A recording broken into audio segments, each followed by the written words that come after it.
વિક્રમ સંવત 2080 મહાવદ આઠમ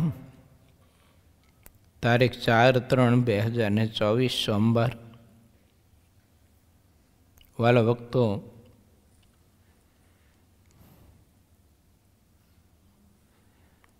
ગઈકાલે 19ના પૂરના 27મા તરંગમાં બહુ સમજવા જેવી અદ્ભુત કથા આવી હતી.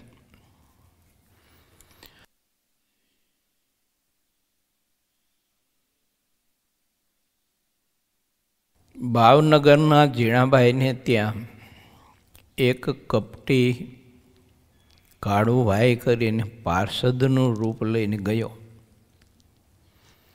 અને એટલી બધી મીઠી મીઠી વાતો કરી. તો ભાવનગરમાં એ ઝીણાભાઈના અધિક જે હરિભક્તો હતા તે બધા લગભગ શરૂઆતમાં એની વાતમાં બધા લેવાઈ ગયા.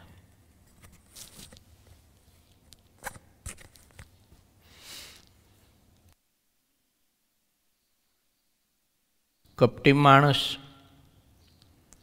વાત ચાતુર્યવાળો બહુ હોય છે, એટલે સામેની વ્યક્તિને ખ્યાલ પણ આવવાનો દે કે આ માણસ ખોટો છે, કપટી છે, દંભી છે. માટે ભગવાનના ભક્તોએ સંત સમાગમ અવશ્ય કરવો અને સંત સમાગમ કરીને તે બધો વિવેક શીખવો.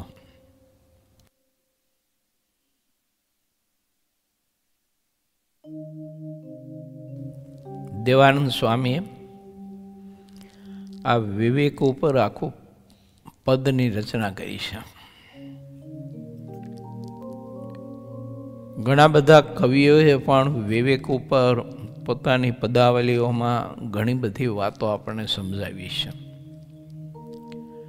અને ભગવાન સ્વામિનારાયણે વચનામૃત ગ્રંથમાં ઘણી જગ્યાએ વિવેક ઉપર ખૂબ જ વાતો કરી છે. માટે આત્યંતિક કલ્યાણ જે ચાહતા હોય તે સમગ્ર આત્મા હોય આ બધો વિવેક શીખવો જોઈએ. સાધુ હરિભક્ત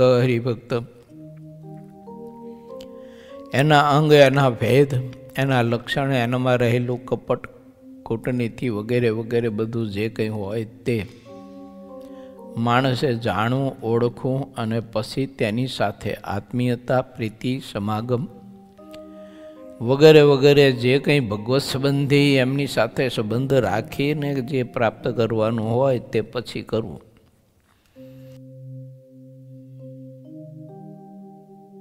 મહારાજે વચનામૃતમાં એવું લખ્યું છે કે સત્સંગ થતાં જેવું અંગ બંધાય તેવું જીવંત પર્યંત રહેશે. પછી અંગ વૃદ્ધિ પામશે યોગ્ય કરીને, પણ અંગ એના એ જ રહેવાનું, એ બદલાય છે નહીં. માટે ભગવાનના એવા સાચા સંત હરિભક્ત એને ઓળખીને એમાં પ્રીતિ કરવી. કારણ કે મોક્ષનો માર્ગ છે ને એ મુખ્ય છે. આ લોકના વ્યવહારો કે વ્યવસ્થા, આ લોકની બીજી જે કંઈ કહેવાતી હોય તે સહાય ઉપકરણ છે ચોક્કસ, જો સત્સંગનો અને પરમાત્માનો અને સંતનો સંબંધ એ વ્યવહારને હોય તો, પણ મુખ્ય નથી.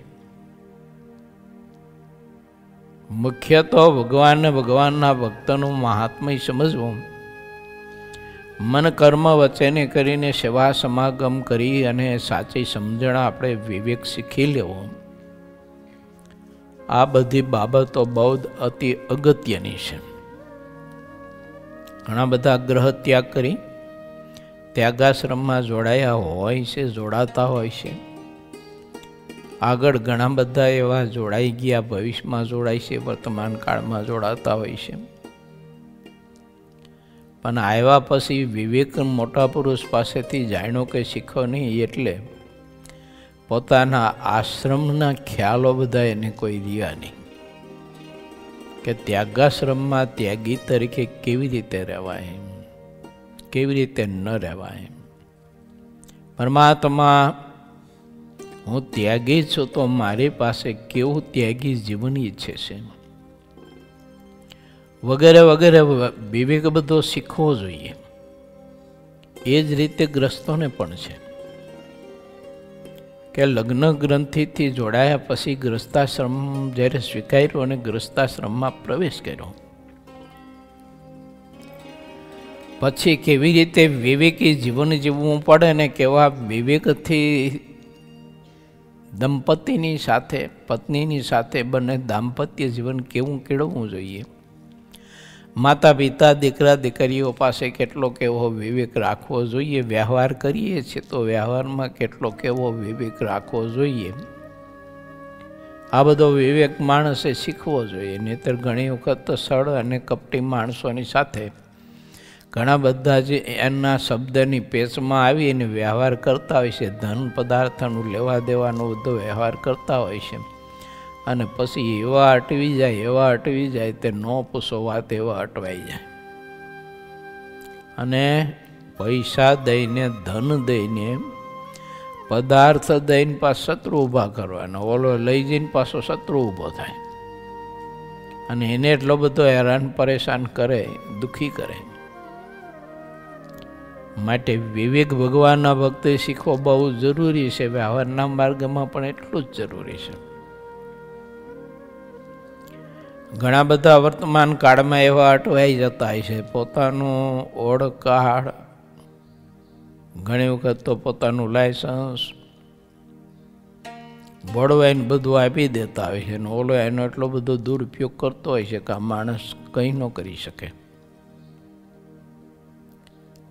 જલસા ઓલો કરે, હિલોરા ઓલો કરે, પૈસા ઓલો કમાય અને પીડા આને ભોગવવાની.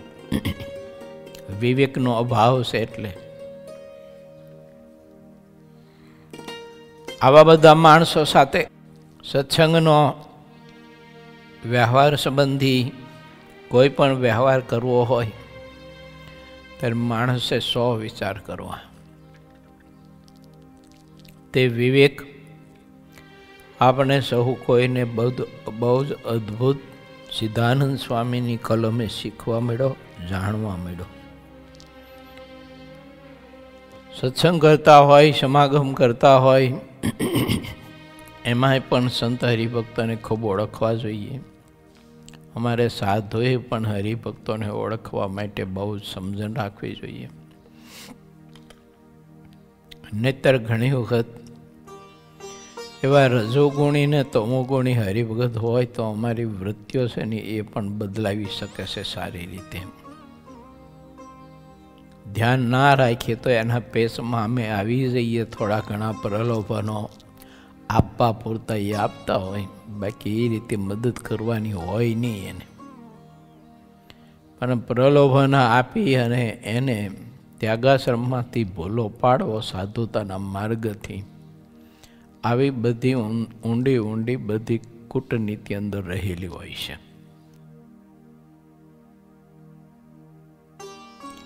હવે ભલા ભોળા સાધુ હોય, બીજા કંઈ અનુભવ હોય નહીં, એટલે ઓલાને કંઈ એની નીતિ કંઈ જાણી શકે નહીં. પછી એના પેશમાં આવી જાય, ઓલા થોડા ઘણા પ્રલોભનો આપતા હોય કે સામે ગમે ત્યારે જરૂર પડે ત્યારે હું બેઠો છું, બધું તમારા માટે છે, ધન સંપત્તિ ઘર વખરી બધું છે, એટલે જરૂર પડે ત્યારે ગમે તે ચીજ વસ્તુ પદાર્થની જરૂર હોય ને તો કહેજો, વિના સંકોચે.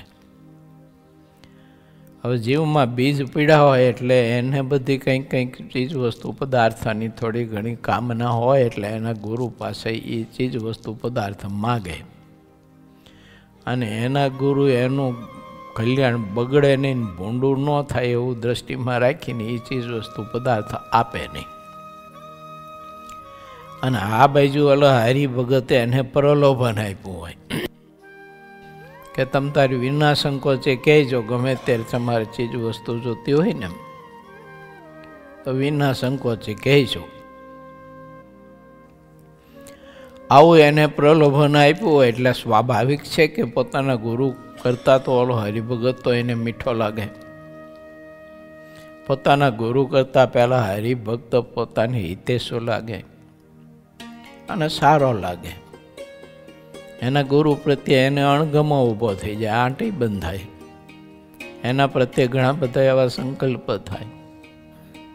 આવું થવાનો સંભવ છે, થતું જ હોય એમ હું નથી કહેતો, પણ થવાનો સંભવ પૂરેપૂરો છે.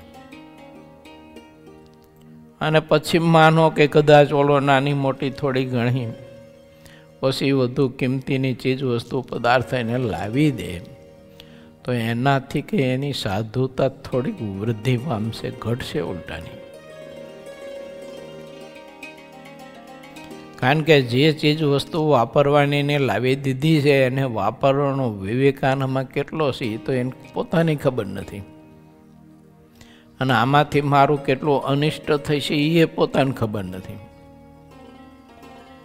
અને એના ગુરુથી કે હરિભક્તોથી છાનું માનું ઘણો બધો જે ચીજ વસ્તુ પદાર્થનો ઉપયોગ કરી અને પોતાની રજોગુણી તમોગુણી વૃત્તિ કે ઈચ્છાઓ છે એને વધુ ને વધુ ઉલટાનું ઉત્તેજન કરતો હોય છે, વૃદ્ધિ પામતો હોય છે. અને અંતે પાછો એ ત્યાગાશ્રમમાંથી વહેલો મોડો ભ્રષ્ટ થાય.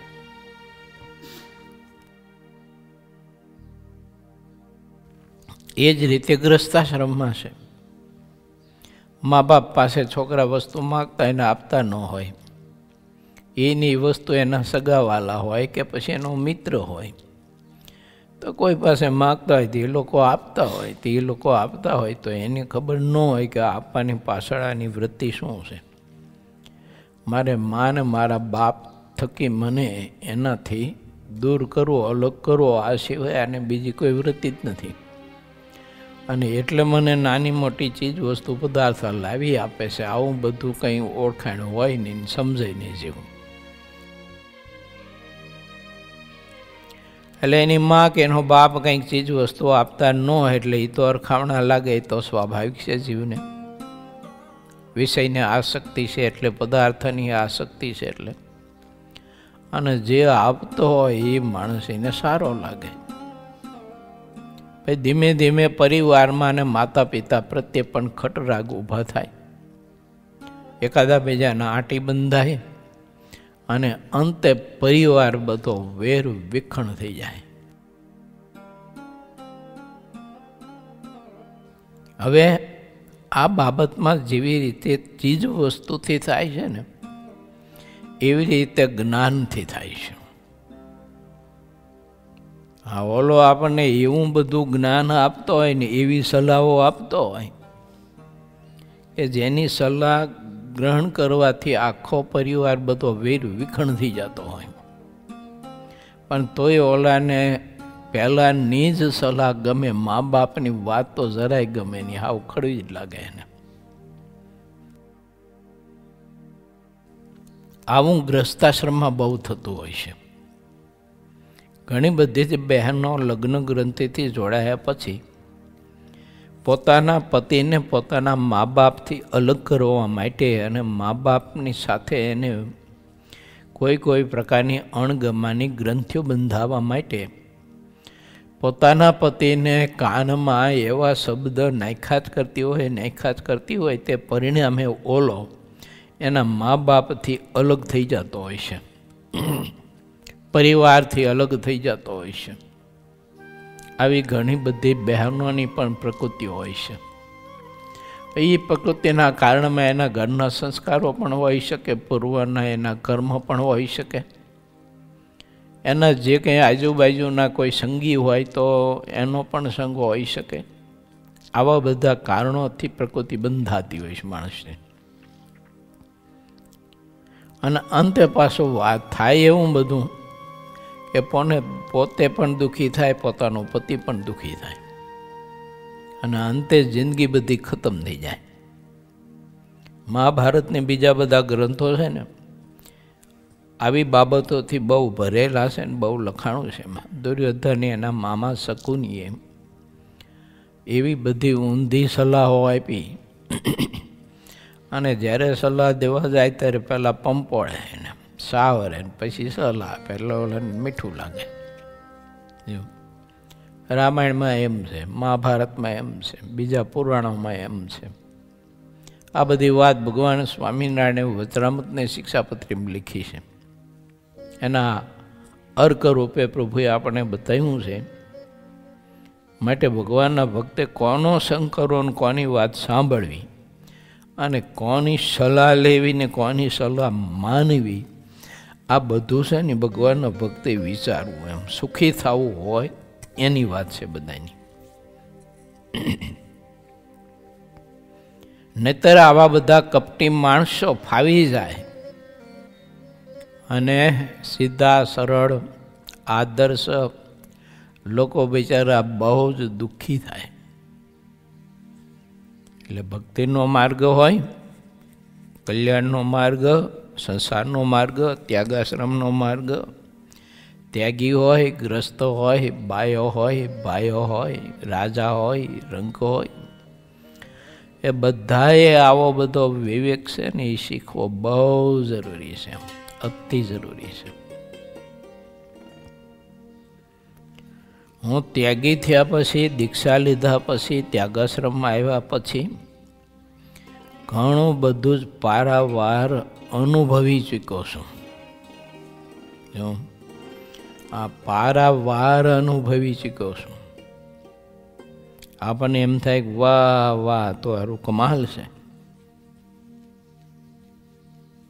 શિષ્ય ગુરુમાં ભેદ પાડવા માટે અને ગુરુ શિષ્યમાં ખટરાગ ઊભો કરવા માટે ઘણા બધા એવા ત્યાગી અને ગ્રસ્તો આવી ભૂમિકા ભજવતા હોય છે.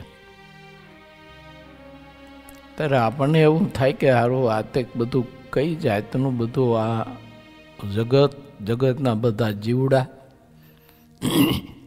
એના મગજ, એના વિચારો, એના આશયો, એના ઈરાદા આપણે જોઈ તેમ થાય કે આહા કેટલા ખરાબ છે.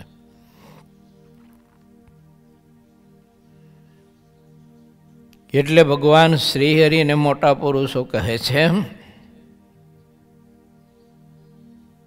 કે સમજણ કેળવજો સાચી. જો સમજણ નહીં કેળવી હોય તો મોક્ષના માર્ગમાં બધી જગ્યાએ તમે થાપ ખાઈ જઈશો.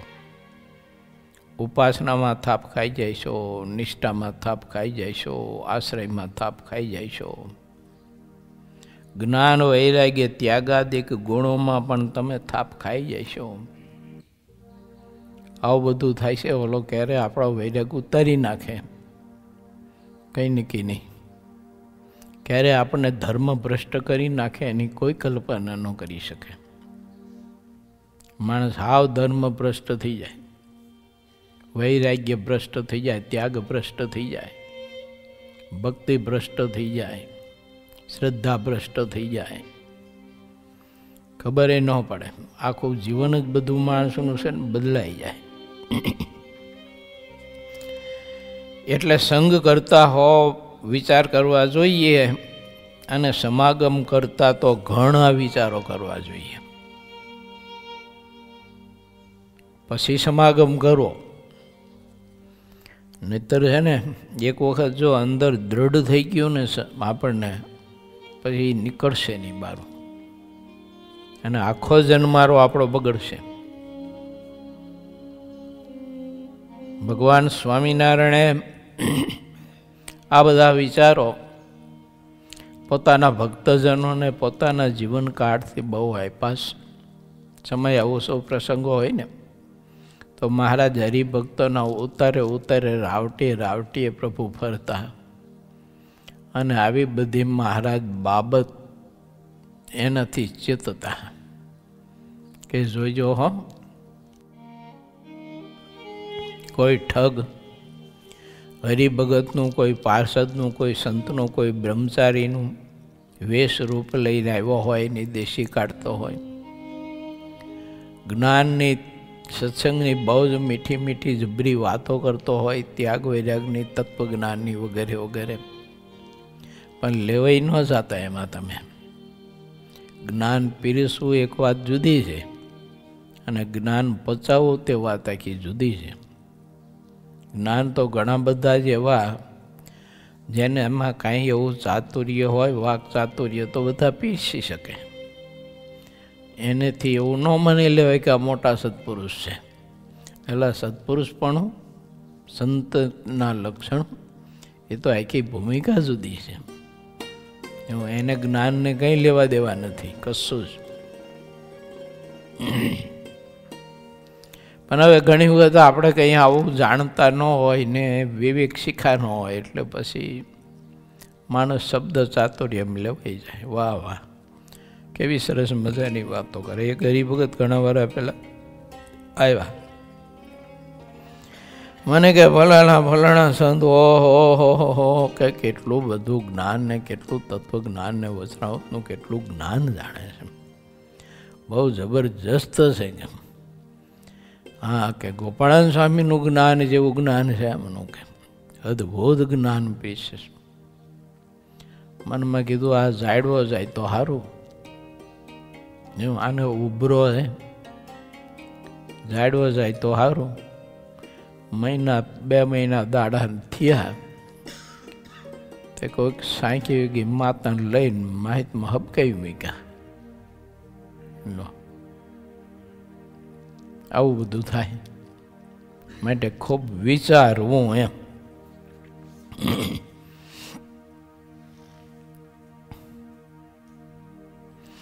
માણસને પોતાના એવા કોઈ ભૂંડા સ્વભાવ હોય કે જે ભક્તિના માર્ગમાં અવરોધ કરતા હોય,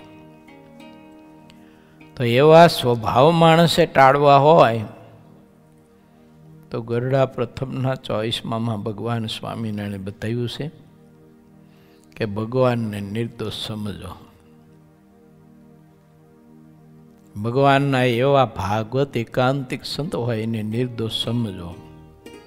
એટલે આવા બધા સ્વભાવ માણસના ટળશે. બાકી એ સિવાય એવા સ્વભાવ ટાળવા માટેનો બીજો કોઈ રસ્તો જ નથી, કોઈ ઉપાય જ નથી, એની કોઈ એવી ચાવી જ નથી કે તમે એને ટાળી શકો. પરમાત્માને અતિશય નિર્દોષ સમજવા. ભગવાનના ચરિત્રો ગમે તે આપણે સાંભળતા હોય, વાંચતા હોય, તો એ પરમાત્માના ચરિત્રમાં કોઈ દિવસ દોષ ભગવાનના ભક્તે પરઠવો નહીં. વિચારોની નિર્દોષ ચરિત્ર ભગવાનના સમજવા. અને સાંભળતી વખતે પણ માણસે ખૂબ સાવધાની રાખવી કે ભગવાનના ચરિત્ર સાંભળ્યા પછી પ્રભુમાં કોઈ મનુષ્ય ભાવ કે બીજો ત્રીજો ભાવ કોઈ કદાચ એનો સંકલ્પ નથી જાય. અને એ રીતે જ મહારાજના એવા ભાગવત એકાંતિક સંત પુરુષ જે મેં કહ્યા તેવા, યા તો મહારાજે વચરામૃત ગ્રંથમાં 30 લક્ષણે યુક્ત કહ્યા છે એવા, યા તો નિષ્કુળાનંદ સ્વામીએ 64 પદી વગેરે વગેરે ગ્રંથોમાં બતાવ્યા છે, ધર્મામૃતમાં બતાવ્યા છે. ભક્તિ માતાને ઘનશ્યામ મહારાજે સંતના લક્ષણો બતાવ્યા છે હરિગીતામાં. અને કપિલ ભગવાનને દેવહૂતિ માતાને ભગવાન કપિલ દેવે ભાગવતના 3ય સ્કંદમાં જે સંતના લક્ષણો બતાવ્યા છે તે લક્ષણો જાણીને એ સંતની સાથે જ્યારે આપણે આત્મીયતાથી જોડાયા હોય પછી કોઈ દિવસ એને દોષિત ન સમજવા. કોઈ સ્વાભાવિક પ્રકૃતિઓ જોઈ અને એને પછી તે પ્રકૃતિ યુક્ત ન જાણવા, પરંતુ એને નિર્દોષ જાણવા. આપણું ક્યાંક ન ચાલવા દે તો આપણને તરત જ દોષ પઠાય એની વાતમાં. અને આપણું ન ચાલવા દેવાનું કારણ એને એ હોય કે એમાં આપણું ઘણું બધું બગડવાનું હોય, એટલે પછી આપણને એમાં બચાવે એનાથી. એમ ઘણા બધા ગ્રસ્તને ત્યાગીઓના જીવનમાં એવું થાય છે, એને કોઈ સારી બાબતોની સમજણ આપી હોય પણ ઓલાને કંઈ બહુ સ્વીકારી શકે નહીં. રાગ બહુ હોય આ લોકના બીજા ત્રીજા. તો પ્રથમ ઘણો બધો સારો હોય પણ અંતે કોઈ ચીજ વસ્તુ પદાર્થ ધન સંપત્તિ માન પ્રતિષ્ઠાના કારણે એની સાધુતાનો માર્ગ આખો બદલાઈ જાય છે, એની પ્રકૃતિ આખી જ બદલાઈ જાય છે. પછી ત્યાગી હોવા છતાંય પણ ગ્રસ્તને પણ ન સીજે એવું બધું જીવન કદાચ એ જીવતો હોય છે. આવું પણ બનવા જોગ છે. માટે ભૂંડા સ્વભાવ ટાળવા હોય. આ બધા ભૂંડા સ્વભાવ કહેવાય. કોઈનું સુખ જોઈ ન શકીએ, કોઈની ખોટી બાબતો આપણે કોઈને કાનમાં ભરાવી અને કોઈ પ્રત્યે આપણે માણસોને એના સ્નેહ પ્રેમમાં વિખવાદ ઊભો કરીએ, એનો અભાવ ઊભો કરી દઈએ, એને ખરાબ ચિતરવા માટેની માણસ સાચી ખોટી બીજી ત્રીજી બધી ખાટી મીઠી તીખી વાતો કાનમાં નાખીને ઓલાને આખો બદલાઈ નાખે. આવું બધું થતું હોય એમ. આને કહેવાય ભૂંડા સ્વભાવ. આપણને સારો લાગતો હોય પાછો આવો આપણા સ્વભાવ હોય ને ખટપટ કરવાનો, તો એ સ્વભાવ આપણને સારો લાગતો હોય કે હું ડાયો છું, હું બહુ સમજદાર છું, આ લોકો કાંઈ ખબર નથી પડતી, આને ક્યાં કોઈને બોલતા નથી આવડતું, મને તો કેટલું સરસ મજાનું બોલતા આવડે, ભલભલાને પેચમાં લઈ લું. એટલે આપણને તો એ એક ગુણરૂપ જ દેખાતો હોય, પણ એ સ્વભાવ તારો છે ને એ ભલામણા બહુ જ અતિશય ખતરનાક અને બહુ જ ભૂંડો સ્વભાવ છે. એનાથી તું તો દુઃખી થઈશ, પણ તે જેને જેને એ શબ્દ નાખ્યા એ દુઃખી થાય છે અને કલ્યાણ બગડશે અંતે. માટે આવા કોઈ પણ સ્વભાવ હોય ભૂંડા, કામ, ક્રોધ, લોભ, ઈર્ષા, દમ, કપટ, અસૂયા, ચાડી, ચુગલી, વિતંડાવાદ, ઘણા બધા એની પ્રકૃતિ એવી હોય જો ચાર ચક્ષુપણું કર્યા જ કરે. આની વાત આની સાંભળે જાણે, એ વાત જાણવા માટે ખૂબ ઊંડો એના પેટમાં ગરી જાય અને ઓલાને કાંઈ ખબર ન હોય કે આ માણસ કેવો છે. એટલે અર્થથી બધી વાતો પોતાની કે બીજાની કે પત્નીની કે પોતાના ઘરની પરિવારની વ્યવહારની આવી બધી વાતો ઓલાને કરે ને ઓલો જઈને તરત પાછો એનું માર્કેટિંગ કરવા માંડી પડે. એ જાણ્યું શું તમે ક્યાં હતા, શું કર્યું, ખબર પડી કંઈ, આમ જાઓ ઓલાનું આવું થયું મંડી જ પડે. ત્યાં સુધી એને ખાધેલું પચાય નહીં. હવે બહુ પ્રકૃતિવાળા માણસો જગતમાં હોય છે. આ બધું ભગવાનના ભક્તે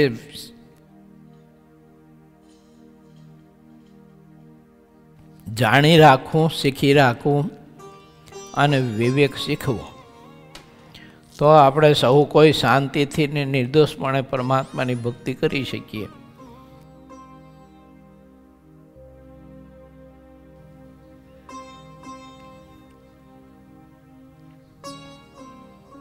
આનંદરામની કથા લખાણી છે. બાળકને જન્મ આપ્યો અને પછી કોઈ એવા માણસોએ એની પત્નીએ જન્મ આપ્યો તો કોઈ માણસે એને એવું વાત કરી આ દીકરો તારો નથી. તો ઓલા નવજાત શિશુને જન્મ થયા પછી બીજા ત્રીજા દિવસે કોઈ એવી અવાવરું જગ્યાએ મૂક્યા જઈને. આવું જગતમાં બહુ બનતું હોય છે, પારાવાર થતું હોય છે. અમુક માણસોની પ્રકૃતિ બધી એવી હોય છે. એટલે ભગવાન સ્વામિનારાયણ એમ કહે છે કે આ બધા ભૂંડા સ્વભાવ ટાળવા હોય અને એનાથી બચવું હોય તો પરમાત્માને હંમેશા નિર્દોષ સમજજો. પ્રભુના ચરિત્ર અને પરમાત્માની આપણા માટેની જે કંઈ ઈચ્છાઓ હોય તો એને નિર્દોષ સમજવી. પ્રભુ આપણા ભલા માટે જ આપણને રસ્તો બતાવતા હોય છે અને આપણા કલ્યાણ માટે જ પરમાત્માના ચરિત્રો હોય છે. માણસના ચરિત્રની વાત જુદી છે, એ બીજાના ભૂંડા માટે જ બહુધા હોય છે અને પરમાત્માના ચરિત્ર જીવના કલ્યાણ માટે હોય છે. આ બધી વાત ભગવાનના ભક્તોએ શીખી રાખવી. આવા સદવિચારો આપણને સિદ્ધાનંદ સ્વામી આપી રહ્યા છે. એમાં આપણે આગળ પ્રવેશ કરીએ. પૂર 19મો, તરંગ 28મો. ઉત્સવમાં વિવિધ વાતો કરતા શ્રીહરિએ ધુતારાથી ચેતવા અંગે વાત કરી. શ્રીહરિએ કહ્યું કે આ બ્રહ્માંડમાં મનુષ્ય જેવું વર્તન કરે છે તેવું તેને ફળ જરૂર મળે છે. જીવ તુચ્છ હોવા છતાં જે એમ કહે છે કે હું ભગવાન છું, તો તેને કરોડો બ્રહ્માંડના વધના પાપ કરતાં વધારે પાપ લાગે છે. લો, પોતાની જાતને કોઈ ભગવાન માનીને પૂજાવા માંડ્યો હોય અને પૂજાતો હોય તો કરોડો બ્રહ્માંડના વધનું પાપ લાગે છે. ને બોલો, નાશ કર્યાનું. તો આવા માણસોને ઓળખી રાખવા પાછા કે હલો આપણે તો ભગવાન થઈને જ પૂજાતા, પણ ભગવાન થઈને પૂજાવાના જેને કોડ હોય ને એને ભગવાન માનીને આપણે પૂજતા હોઈએ છીએ તો આપણને દોષ તો મોટો છે. કારણ કે પરમાત્માના સ્વરૂપનો દ્રોહ કહેવાયા. ભગવાનને પૈડા મૂકી અને પાખંડીઓને ભગવાન માનીને આપણે ભજીએ ને પૂજીએ, એ તો કેટલો બધો આપણા માટે ઊંધો માર્ગ છે. એટલે ભગવાનના ભક્તે આ બે બાબતમાં ખૂબ સાવધાન રહેવું જોઈએ કે આપણામાં એવો વ્યામ ન કરી જવો જોઈએ કે હું ભગવાન હોઉં તો હોઉં એમ. અને કોઈને વ્યામ ગરી ગયો હોય તો એને ભગવાન માનવો નહીં કોઈ દિવસ, એનાથી દૂર રહેવું. જે માણસને પાપનો બિલકુલ ડર ન હોય તેના જેવો બીજો કોણ પાપી કહેવાય? તે મન ફાવે તેમ ચાલે છે, એ જ એના ઉપર ભગવાનનો અધિક કોપ છે. આ તે કેવું પકડ સમજાય જ કેવી રીતે? બોલો લો આ વાત. જેને આવા બધા કોડ હોય ને એને પરમાત્મા સામર્થ્ય આપે, શક્તિ આપે. દેખાય નહીં કેવી રીતે પકડાય? એટલે ભાઈ એ જગતનો માનવ સમાજ તો શું છે, સામર્થ્ય, ઐશ્વર્ય, પ્રતાપ, બળ, આમાં તો બહુ પ્રભાવિત થઈ જતો હોય છે. એને સાધુતાને તો કંઈ ગમ હોતી નથી, ભક્તપણા નહીં, સ્થિતિ કેવી હોય એવી તો કંઈ ગમ હોતી નથી. એટલે પ્રભાવિત થયેલો સમાજ બધો એને પછી ભગવાન માને, પૂજે, પણ બહુ ભૂંડું થાય એનું. માટે વિચારવું આપણે. ઠાકોરજીનો રાજીપો હોય ને એને પરમાત્મા દાસત્વ પણ આપે છે, એને પરમાત્મા નિર્માની પણ આપે છે, એને પરમાત્મા સરળપણનો ગુણ આપે છે.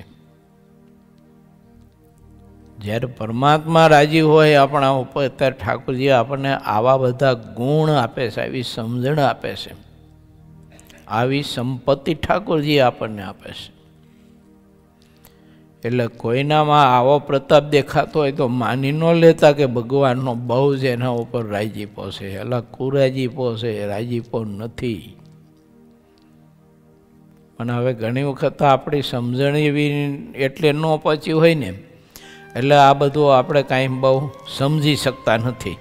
એટલે એને જ ભગવાન માનતા હોઈએ છીએ.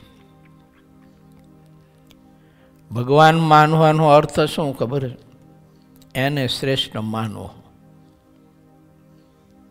આ રીતે છે ને જગતના જીવને પણ ભગવાન માનતા હોય લોકો કે આ મારા માટે શ્રેષ્ઠ, બહુ ઉત્તમ છે, આ મને જે કંઈ વાત કરે છે એ સત્ય છે, મારો બાપ મને સમજી શકતો નથી, આ માણસ મને સમજી શકે છે એટલે મને સલાહ આપે. મારી માને તો કંઈ ગમત પડતી નથી, મારો ગુરુ તો હાવ બુદ્ધુ જ છે, એને કાંઈ ખબર પડતી નથી. ખરેખર આ જ માણસ બુદ્ધિશાળીનો હોશિયાર છે એમ છે ને, એમાં એને ભગવાન પણ આવી રીતે દેખાતું હોય છે. જે મૂર્ખ માણસ હોય તે ભગવાનના કોપને પણ પ્રતાપ માને છે, આવ્યું ને, એને અનુગ્રહ માને છે. એ જ એનું પાપ છે. એવા પાપીઓ પરસ્પર મળેલા રહે છે, એકમેક થઈને રહેતા હોય. જે ભક્તિના માર્ગે ચાલ્યા હોય અને સારું આદર્શ જીવન જીવતા હોય એને એકાદા બીજાને પરસ્પરી આત્મીયતા ન હોય ને એથી વધુ ઓલાને એકાદા બીજાના આત્મીયતા હોય છે, દેખાડતા હોય છે. હકીકતમાં હોતી નથી પણ એમ દેખાડતા હોય છે, એક મેક થઈને જતા હોય છે. પાપીઓના રાજા જેવો તેનો ગુરુ હર એક પાપીઓ અને જમપુરીની દિશાને માર્ગે ચડાવે છે.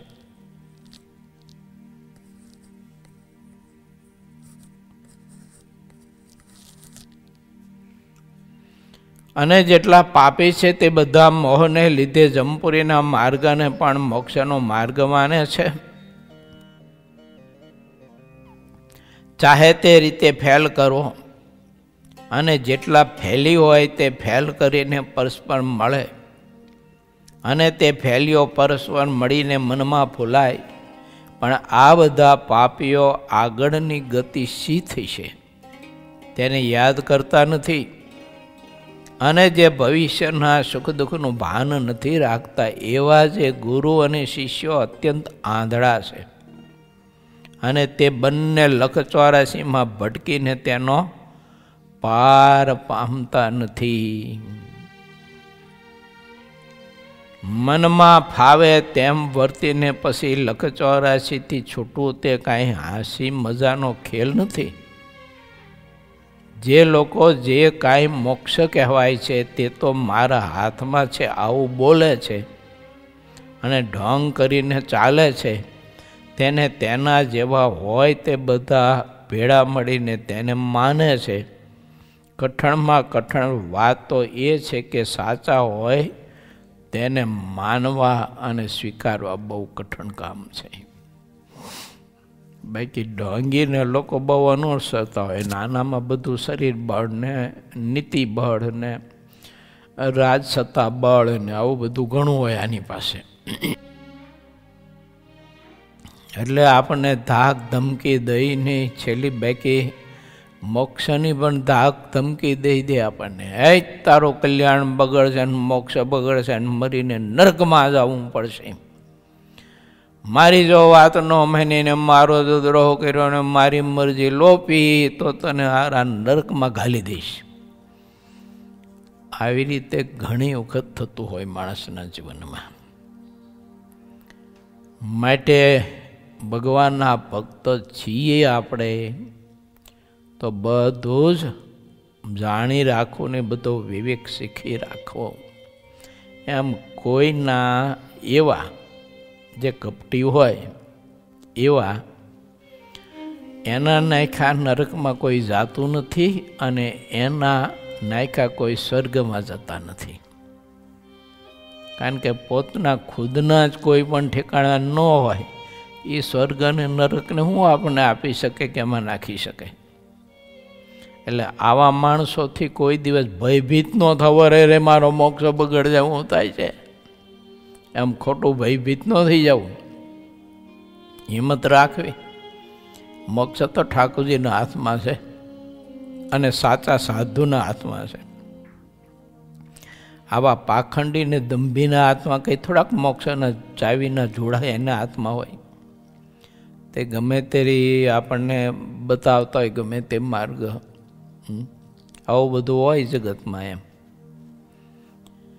મનમાં ફાવે તેમ વર્તીને પછી લખ 84થી છૂટવું તે કાંઈ હાસી મજાનો ખેલ નથી. જે લોકો જે કાંઈ મોક્ષ કહેવાય છે તે તો મારા હાથમાં છે આવું બોલે છે અને ઢોંગ કરીને ચાલે છે, તેને તેના જેવા હોય તે બધા ભેળા મળીને તેને માને છે. કઠણમાં કઠણ વાત તો એ છે કે જે સાચા હોય તેને માનવા અને સમજવા એ વાત કઠિન છે. સાચા ગુરુ સંતથી જ મોક્ષ માર્ગ દેખાય છે. સત્ય સ્વરૂપ ભગવાન, સત્ય ગુરુને સાચા સંત, તે જો ન મળે તો મોક્ષ ક્યારેય થતો નથી. તે ખરી રીતે તપાસી લેવું. ભગવાન, ગુરુ અને સંત જે સાચા છે તે તરત ઓળખી શકાતા નથી. એ બહુ કામ કઠણ છે. મહારાજે તેવું લખ્યું છે કે 6 મહિના ભેગો રહે ને તો એને ખાતે પીતે જણાય, ધ્યાન ભજનમાં જણાય, ઉપાસના ભક્તિમાં જણાય. એમ 6 મહિના ભેળો રહેતો જણાય. બાકી ઓળખવું બહુ કઠણ છે. સાચા માર્ગ કરતાં મિથ્યા માર્ગમાં જે અધર્મ રહ્યો છે તે દેખાયા સિવાય ક્યારેય રહેતો નથી. સત્ય માર્ગ છે તે એક મોક્ષની જ વાતને બતાવે છે. સત્ય માર્ગ મોક્ષ સિવાયનું જે કાંઈ પણ છે તે બધું કાળનું ચવાણું કહેવાય છે. જે સાચા સંતો છે તેમને મોક્ષ સિવાય બીજી કોઈ દોડ હોતી નથી. સત્ય સ્વરૂપ ભગવાનના સંબંધવાળી જેટલી વાત રહે છે તેને જ મોક્ષ કહે છે અને તે આ સાક્ષાત પ્રગટ છે. સત્ય સ્વરૂપ ભગવાનના સંબંધ સિવાયની જેટલી વાત છે તે બધી જીવને માટે સંસારનું ભટકણ છે. આ અમે બતાવી દીધું છે. લોકોને દેખાડવા માટે ચાહે તેટલી વાત કરે, પણ તે ભગવાનના સંબંધ વિનાની હોય તો તે સાક્ષાત ધૂતવાની વાત છે. ભલે તે અન્નનો ત્યાગ કરી દેતો હોય, અનશનનું વ્રત લઈને બેઠો હોય, નિરાહાર રહેતો હોય, બહુ જ અતિ કઠિન તપસ્યા કરતો હોય, અનાજ ખાતો જ ન હોય, ફળ ફૂલ જ ઉપર રહેતો હોય, ફરાળ ઉપર જ રહેતો હોય, કોઈ દૂધ ઉપર રહેતા હોય, કોઈ વાયુ ભક્ષણ કરીને રહેતા હોય, આવું બધું હોય. એમ એ જોઈને તો જગત તો ગાંડો જ થાય. એની પાછળ પાગલ જ બને. હો કેવા પુરુષ છે કે મોઢામાં અનાજ મૂક્યું નથી આજ સુધી. બોલો, નકરા ફળ ફૂલ ઉપર દૂધ ઉપર રહેશે. કોઈ વાર એવું કહેતા હોય કે આ તો આપ મહાપુરુષ જો તો ખરા, વાયુ ભક્ષણ કરીને રહેશે, કંઈ ખાતા પીતા જ નથી. આમ જગતમાં બિચારા ભોળા જીવ ભોળવાતા હોય છે. માટે સાચા સંતની રીત ગ્રંથોમાં લખાણી છે. તે ગ્રંથ થકી જાણવી, અથવા કોઈ ભગવાનના એવા સાચા સંત હોય તો એનો સમાગમ કરીને સાચા સંતની રીત જાણવી. એમના મોક્ષના માર્ગમાં આંધ્રિક્યા ન કરવા અને સીધું જ આંધ્રિક્યા કરીને ખાબકવું નહીં. સીધું જ એમાં સાચા સંત જે વાત કરે તે ભગવાનને પ્રસન્ન કરવા માટે જ કરે છે. તેમની કોઈ વાત ભગવાનના સંબંધ વિનાની અને લોકને દેખાડવા માટેની હોતી નથી. ઘણા બધા છે ને એ દંભી હોય ને, એ બતાવે ખરા, સાધુતા ખરી બતાવે, અને એનામાં સાધુતા હાવ ઝીરો હોય. બોલો, અને જેનામાં ખરેખરી સાધુતા હોય એ બતાવે નહીં. કારણ કે એ તો હાવ એકદમ સરળ જીવન જીવતા હોય અને બધું ઢાંકીને જ રાખે. કોઈ પૂછે ને વાત કરે તો એવા મોટા પુરુષ હોય, એ આમ દિલથી અંદરથી બોલતા હોય છે કે ના રે ના ભાઈ, એવું મારામાં કોઈ ગુણ નથી, હું કંઈ એવું તપે નથી કરી શકતો, મારાથી કાંઈ એટલું ભજન થતું નથી, થોડું ઘણું થાય. અહોરાત્રે ભજન કરતા હોય તોય, અને ઓલો હરામ હાથમાં માળા લેતો હોય તો જો એને તો નકરું મનાવવું પૂજાવવું ને એના માટે જ મથા મથ કરતો હોય. રાત્રિ દિવસ ઉજાગરા કરતો એના માટે કેમે કરીને જાજો સમાજ મને માને ચાહે, મને માનનારો ચાહનારો સમાજ પાછો બીજે ત્રીજે ક્યાંય પાછો બોયો ન જવો જોઈએ. આવું બધું ઘણું બધું જ બિચારો કર્યા કરતો હોય છે. ને એમાં રાત્રિ દિવસ એની વ્યતીત થતી હોય. એ હું ધ્યાન ભજન કરે, સમય મળે ત્યારે કરે. અને જે સાચા સંતો હોય એને એમાં કંઈ રસ ન હોય. ધ્યાન ભજન કરતાં, પરમાત્માની ભક્તિ કરતાં કરતાં બીજા જીવનું મોમોક્ષનું પોષણ થતું હોય તો કરે, બાકી રાગ કાંઈ ન હોય. અને એને મોમોક્ષ જીવ બહુધા ઓળખી ન શકે. એટલે એની નજીક બહુધા મોમોક્ષ જીવ ઓછા જાય અને ઓલાની નજીક બહુ ટોળા બધા જતા હોય. એટલે વળી પાછું ઓહાર ઓલાને એમ ઈંધણ પૂરાય કે જોયું આ મહાપુરુષ પાસે કેટલા, જો હજારો લાખો માણસો, આની પાસે 2-5 માણસો જાય, માટે ઓલા મોટા, આમાં કાંઈ નથી. આવું બધું ગણિત જીવને છે ને મંડાઈ જતું હોય છે. ભગવાન ઉપર જેટલું તાન છે તે પણ તેમને રાજી કરવાનું હોવું જોઈએ. લોક રીઝવવા તરફ જેટલું ધ્યાન ન હોય તેટલા ભગવાન તેના ઉપર પ્રસન્ન થાય છે. લોકોને રીઝવવા માટે જેટલું કરવામાં આવે તેમાં ભગવાન ક્યારેય રીઝાતા નથી ને ભાંડ ભવાયક નટ મદારી જાદુગર આદિક અને જેટલી જાતિ ગણાય છે તે બધી પંડિતો પુરાણી ઇત્યાદિ અનેક પ્રકારની ભાષાઓ અને અનેક પ્રકારના ગ્રંથો એ ભણીને વાતો ગોખીને બહુ જ ત્યાગ વૈરાગની છટાદાર વાતો કરતા હોય છે અને એને લોકને રીઝવવા અને લોકને પોતાના તરફ ખેંચવા આ સિવાય એને બીજું કશું હોતું નથી. માટે આવા જે કંઈ હોય તો એને ઓળખી રાખવા. એને લોક રીઝવવા સિવાય બીજું કોઈ તાનું હોતું નથી. માણસો કેવી રીતે રાજી રહે, માણસોનો કેવી રીતે મોક્ષ થાય, આવું તો સ્વપ્નમાંય ન હોય. મારી પાસે આવેલો સમાજ માણસો તે કેવી રીતે રાજી થાય, બસ આટલું જ. અજ્ઞાની લોકો છે તે પંચ વિષયના સુખ મળે છે તેને ભગવાનની કૃપા માને છે. પરંતુ જેટલા સાચા જ્ઞાની છે તે આ લોકના ભોગમાં જેટલું સુખ મનાય છે તેટલું તેને અજ્ઞાન કહે છે. શ્રી હરિ આ રીતે સત્ય અને અસત્ય બાબતની અપાર વાતો વારંવાર કરતા હતા. શ્રી હરિ વિવિધ પ્રકારની વાતો કરતા હતા. તે જેવો અધિકારી હોય તે તેવી ફળતી હતી. સ્વાતિ નક્ષત્રના વૃષ્ટિ બિંદુમાં કોઈ જાતનો વિકાર હોતો નથી, પણ વૃષ્ટિ બિંદુને ઝીલનાર જેવું પાત્ર હોય તેને તેવું ફળ મળે છે. જન્માષ્ટમીનો ઉત્સવ શ્રીહરિએ ગઢપુરમાં કર્યો અને તે પ્રસંગે કેટલાક હરિભક્તો ગઢપુર આવ્યા હતા. 30 કોસના વિસ્તારમાં જે સંતો હતા તે બધા આવ્યા હતા અને તે સૌ સંતોએ અત્યંત ભાવથી તે પ્રસંગે શ્રીહરિના દર્શન કર્યા.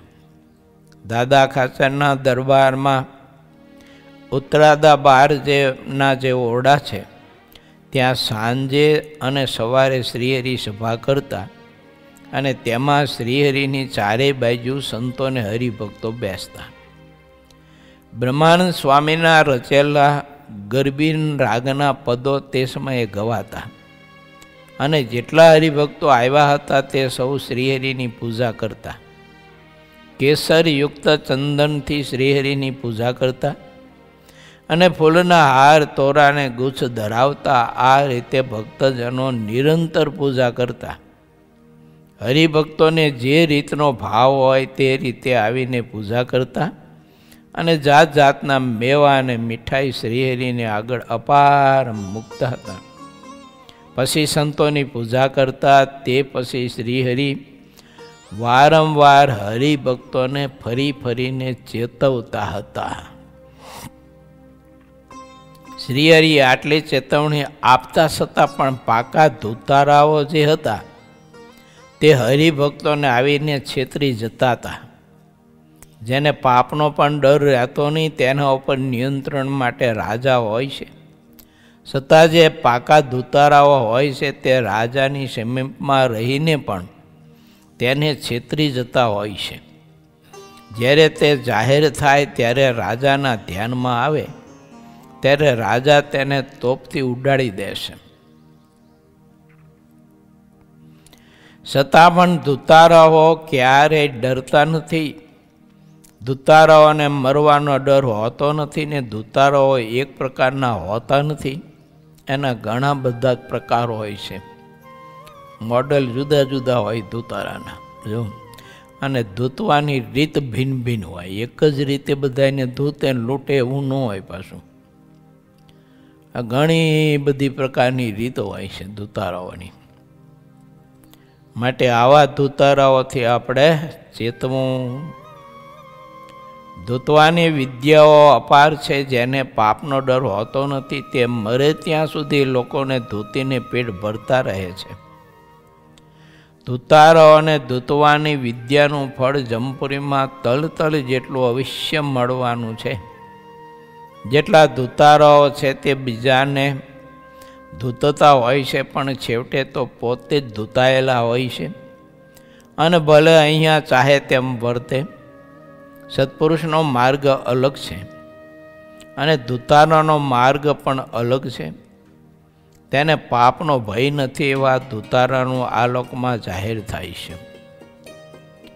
પહેરવેશ ઉપરનો વેશ બેનો સમાન છે, પરંતુ સત્પુરુષનો માર્ગ કહેતા એના લક્ષણ જુદા છે અને ધૂતારાના લક્ષણ જુદા છે. પહેરવેશ બેનો સેમ છે, ભગવા લુગડા બેયના સેમ છે, એમાં કાંઈ ફેર નથી. સાચા સંત કરતાં ઓલાની ગાદી બહુ ઊંચી હોય છે અને સાચા સંત કરતાં ઓલાની ગાદીનો ભબકો બહુ હોય છે. અને સાચા સંત કરતાં તમે જુઓ ને તો ઓલાની ગાદીની એની પાઇટ ને બધું તમે જુઓ ને તો ઘણી વખત તો ચાંદીને હોનાથી મઢેલા હોય છે. અને આવી ઊંચી પાઇટ ઉપર ધૂતારો બેઠો હોય બધાને ધૂતવા માટે. એટલે આપણે તો એને મહા મોટા સદગુરુ માની કે ઓહો આ સદગુરુ તો જુઓ કેવા મોટા ને હોનાના પતરાથી મઢેલો ડોલિયો અને ચાંદીના પતરાથી મઢેલા ધોલિયા ઉપર બેઠા. ઓહો અને ઓલા સાધુને તો પાથરવા કોથળો ફાટલો તૂટલો છે કે જો એને સારું આસની બેવા નથી. માટે આ બહુ મોટા છે, ઓલામાં કાંઈ નહીં. આમ જીવ ભૂલા બહુ પડે છે.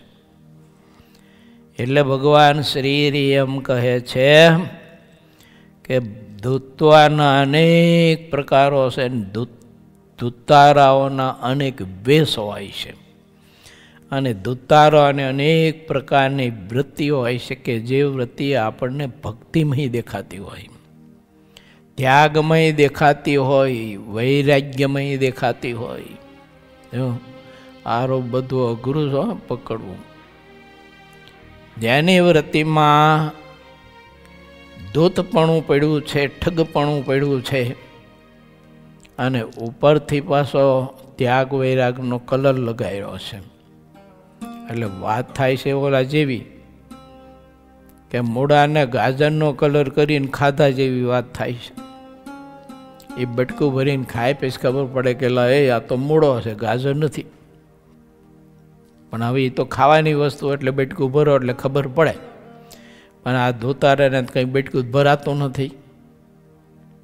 એ બટકું ભરીને થોડુંક એને ચખાય છે કે આ ખાટો હે, તીખો હે, ગેરો હે, લવિંગિયા મરચા જેવો કેવો છે. અદ્ભુત વાત મહારાજ આપણને સૌ કોઈને સમજાવે છે. મહારાજ એવું ઈચ્છે છે કે હે મારા આશ્રિત ત્યાગી ગૃહીઓ, તમે મોક્ષના માર્ગે ચાલ્યા છો, મોક્ષ માટે તમે બધું ત્યાગ્યું છે, છોડ્યું છે. પણ આવા ધૂતારાઓથી તમે ખૂબ જ સાવધાન રહેજો, નહીંતર એને સદગુરુ માનીને આશ્રય સ્વીકારી લેશો અને એની મરજીમાં રહીને એ ચલાવે એ માર્ગે ચાલશો તો સીધા તમારે નરકમાં જવાનું થશે. માટે ખૂબ વિચારીને સત્સંગ કરજો, ઓળખજો ધૂતારાઓને. ઇતિ શ્રી સહજાનંદ સ્વામી શિષ્ય સિદ્ધાનંદ મુનિ વિરચિત શ્રી હરિચરિત્રામૃત સાગરના 51 ઉત્સવ પ્રસંગે વિવિધ વાતો કરતા શ્રી હરિએ ધૂતારાથી ચેતવા અંગે વાત કરી. એ નામે 28મો તરંગ સમાપ્ત થયો.